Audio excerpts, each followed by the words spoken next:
नमस्ते बच्चों, मेरा नाम लकी आहूजा है और मैं आपको कक्षा 12 के समाजशास्त्र का अध्यापन करवा रही हूँ।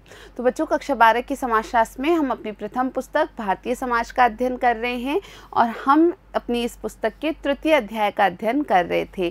हमारे तृतीय अध्याय का नाम है सामाजिक संस्थाएं, निरंतरता एवं परिवर्तन।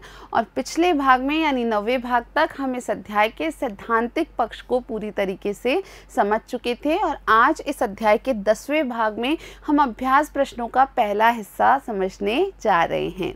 तो बच्चों, पहले हम यहाँ कुछ बहुचयनात्मक प्रश्नों को देखेंगे। पहला प्रश्न है, निम्नलिखित में से जाति की विशेषता नहीं है। तो कौन सी विशेषता जाति की विशेषता नहीं है, देखते हैं। विकल्प क है समाज का खंडात्मक विभाजन, विकल्प ख है खान पान और सहवास पर प्रतिबंध, विकल्प ग है अर्जित परिस्थिति और विकल्प घ है सामाजिक और धार्मिक निर्योग्यताएं। तो बिल्कुल जाति की संस्था के बारे में हमने अच्छे से समझा था और आप जानते हैं कि यहाँ जाति के अंतर्गत खंडात्मक विभाजन होता है। जाति में खान पान और सहवास पर प्रतिबंध भी रहते हैं और इस जाति नामक संस्था से सामाजिक और धार्मिक निर्योग्यताएं भी जुड़ी होती हैं। लेकिन अर्जित परिस्थिति होती है क्या? बिल्कुल नहीं, यह एक प्रदत्त परिस्थिति को प्रस्तुत करता है। तो यहाँ पहले प्रश्न में उत्तर होगा गैर अर्जित परिस्थिति। प्रश्न संख्या 2 है, सत्यशोधक समाज की स्थापना की थी। तो सत्यशोधक समाज की स्थापना किसने की थी? विकल्प देखिए। विकल्प क है सावित्रीबाई फुले ने, विकल्प ख है ज्योतिराव गोविंदराव फुले ने, विकल्प ग है अयनकली ने और विकल्प घ है नारायण गुरु ने। तो हाँ, बिल्कुल इन्हीं में से किसी ने सत्यशोधक समाज की स्थापना की थी और आप याद करेंगे तो याद आएगा कि ज्योतिराव गोविंदराव फुले जी ने ही सत्यशोधक समाज की स्थापना की थी। तो सही उत्तर है विकल्प ख, ज्योतिराव गोविंदराव फुले।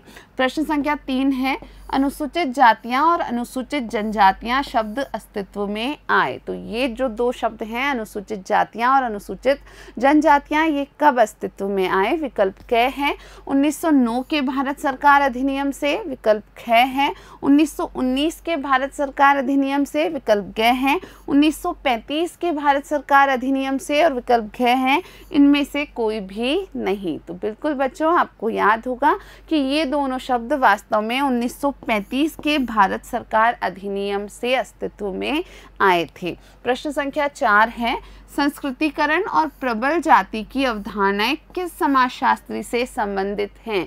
तो ये दो अवधारणाएं, संस्कृतिकरण और प्रबल जाति, ये किससे संबंधित हैं? तो विकल्प देखते हैं। पहला विकल्प है नरसिंहाचार्य श्रीनिवासन, विकल्प ख है GS घुरिये, विकल्प ग है राधा कमल मुखर्जी और विकल्प घ है AR देसाई। तो बच्चों, बिल्कुल ये जो दो अवधारणाएं हैं, ये विकल्प क नरसिंहाचार्य श्रीनिवासन जी से संबंधित हैं। चलिए, प्रश्न संख्या 5 है, caste and race in India नामक पुस्तक के लेखक हैं। तो ये जो पुस्तक है caste and race in India, ये किसने लिखी थी? विकल्प क है नरसिंहाचार्य श्रीनिवासन, विकल्प ख है गोविंद सदाशिव घुरिये, विकल्प ग है AR देसाई और विकल्प घ है DP मुखर्जी। तो ये जो पुस्तक थी, ये लिखी गई थी गोविंद सदाशिव घुरिये द्वारा। तो इस प्रश्न का सही उत्तर है विकल्प ख, गोविंद सदाशिव घुरिये। प्रश्न संख्या 6 है, वैदिक काल में वन व्यवस्था के कितने विभाजन थे? तो वैदिक काल में वन व्यवस्था के कुल कितने विभाजन थे, ये हमने हमारे अध्याय में जाना था। विकल्प क है 5, विकल्प ख है 4, विकल्प ग है 2 और विकल्प घ है 3। तो बिल्कुल वन व्यवस्था के वैदिक काल में 4 विभाजन थे।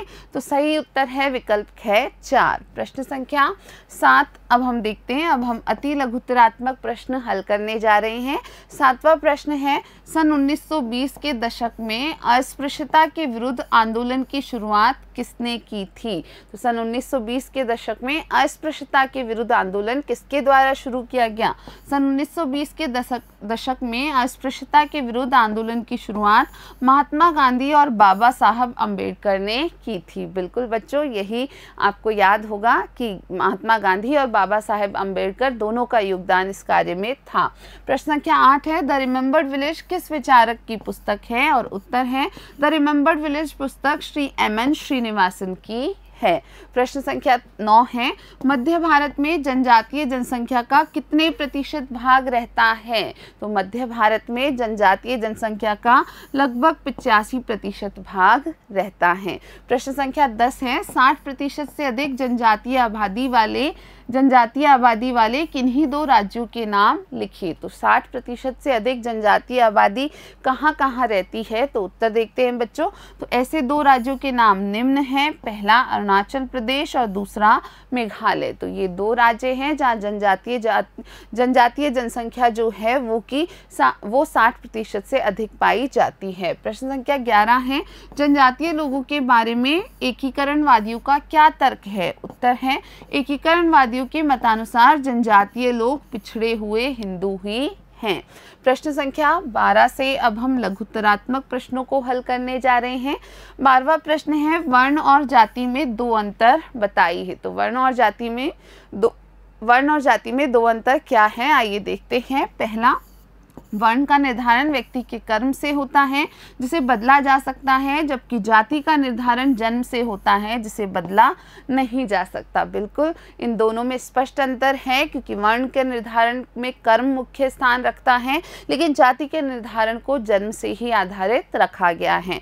दूसरा जो अंतर है वो है, वर्णों की संख्या 4 है जबकि जातियाँ उपजातियाँ सैकड़ों हैं। प्रश्न संख्या 13 है, पर संस्कृतिकरण क्या है? उत्तर देखते हैं बच्चों। जब एक प्रभावी समूह अपनी संस्कृति का प्रभाव अपने अधीनस्थ समूह पर इस प्रकार डालता है कि अधीनस्थ समूह का अस्तित्व प्रभावी संस्कृति में घुल मिल जाता है, तो इस प्रक्रिया को परसंस्कृतिकरण कहते हैं। बिल्कुल, यदि कोई ऐसा प्रभावशाली समूह है जो अपने अधीनस्थ समूह पर इस प्रकार से प्रभाव डाल देता है कि उस अधीनस्थ समूह का अपना कोई अस्तित्व ही नहीं रह जाता है, तो ही इस प्रक्रिया को परसंस्कृतिकरण कहा जाता है। प्रश्न संख्या 14 है, खंडात्मक संगठन से आपका क्या तात्पर्य है? उत्तर है, जातियों में आपसी उपविभाजन भी होता है, अर्थात जातियों में हमेशा उपजातियां होती हैं और कभी कभी उपजातियों में भी उपजातियां होती हैं। इसे खंडात्मक संगठन कहते हैं। बिल्कुल, हमने अध्याय में खंडात्मक संगठन की चर्चा की थी। प्रश्न संख्या 15 है, अयनकली कौन थे? उत्तर है बच्चों, अयनकली केरल में जन्मे निम्न जातियों एवं दलितों के नेता थे। इनके प्रयासों से दलितों को सार्वजनिक सड़कों पर चलने की और अपने बच्चों को विद्यालयों में दाखिला दिलाने की आज़ादी मिली थी। प्रश्न संख्या 16 है, ज्योतिराव गोविंदराव फुले कौन थे? उत्तर है बच्चों, ज्योतिराव गोविंदराव फुले ने जाति व्यवस्था के अन्याय तथा छुआछूत के नियमों की भत्सना की। 1873 में आपने सत्यशोधक समाज की स्थापना की, जो निम्न जाति के लोगों के मानवाधिकारों और सामाजिक न्याय की प्राप्ति के लिए समर्पित था। बिल्कुल, ज्योतिराव गोविंदराव फुले का बड़ा योगदान है। निम्न जाति के और दलितों के नेता के रूप में इन्होंने बहुत कार्य किया। उनके खिलाफ होने वाले अन्यायों की, छुआछूत की काफ़ी भत्सना की और सत्यशोधक समाज की स्थापना भी की।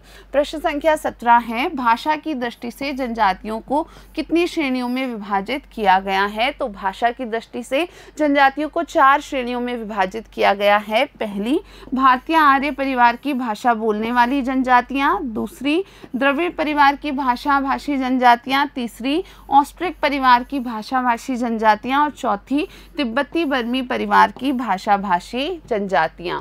प्रश्न संख्या 18 है, आजीविका के आधार पर जनजातियों को कितनी श्रेणियों में बांटा जा सकता है? बिल्कुल, आजीविका के आधार पर भी जनजातियों को विभिन्न श्रेणियों में बांटा जा सकता है।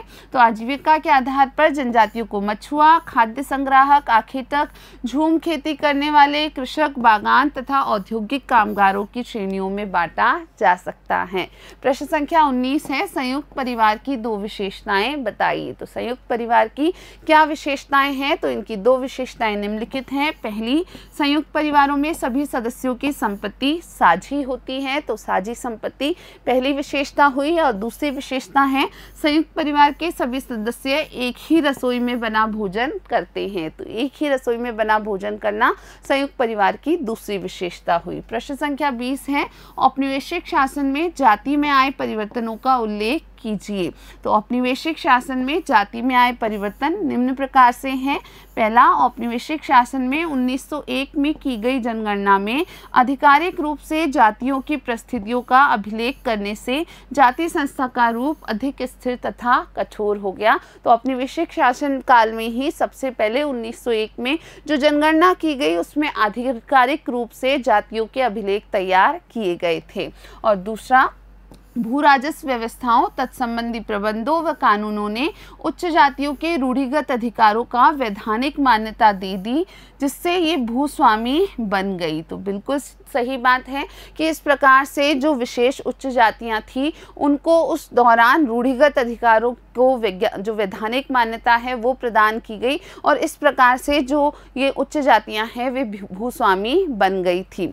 तीसरा प्रभाव, औपनिवेशिक शासन के अंतिम चरण में दलित जातियों के कल्याण के प्रति भी कार्य किया गया। तो औपनिवेशिक शासन काल में अंत में ये कार्य भी किए गए, यानी दलित जातियों के उत्थान के प्रति भी कुछ रुचि दिखाई गई। प्रश्न संख्या 21 है, राष्ट्रीय विकास से आदिवासी जनसंख्या की कीमत पर मुख्य धारा को लाभ पहुंचा है, स्पष्ट कीजिए। तो जो राष्ट्रीय विकास हुआ उसके कारण आदिवासी जनसंख्या के एवज में मुख्य धारा को लाभ पहुंचा, ये हमें यहाँ पर पूछा गया है। तो बिल्कुल इसका पहला बिंदु हम कह सकते हैं कि जनजातीय क्षेत्रों में खनिजों के दोहन तथा जल विद्युत संयंत्रों की स्थापना से जनजातियों को अपनी भूमि को खोना पड़ा। बिल्कुल यह सत्य है कि जनजातियों की भूमि उनसे छीन ली गई। क्यों छीन ली गई?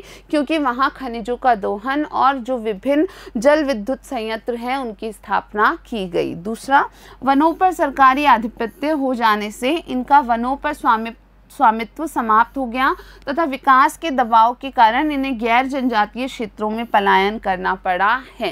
तो ये भी सच है बच्चों कि वनों पर जैसे जैसे सरकारी आधिपत्य होता गया वैसे वैसे जनजातियों का इन पर स्वामित्व समाप्त होता गया, और इस कारण जो विकास का दबाव जनजातियों पर पड़ा है इस कारण उन्हें काफ़ी अधिक मात्रा में गैर जनजातीय क्षेत्रों में भी पलायन करना पड़ा है। तो बच्चों, आज हमने हमारे इस तीसरे अध्याय के अभ्यास प्रश्नों का पहला हिस्सा कर लिया है, और अब अगले भाग में हम इस अध्याय के अभ्यास प्रश्नों का अगला हिस्सा यानी जो निबंधात्मक प्रश्न हैं उनको हल करेंगे। आज के लिए इतना ही। वीडियो देखने के लिए आप सभी का बहुत बहुत धन्यवाद।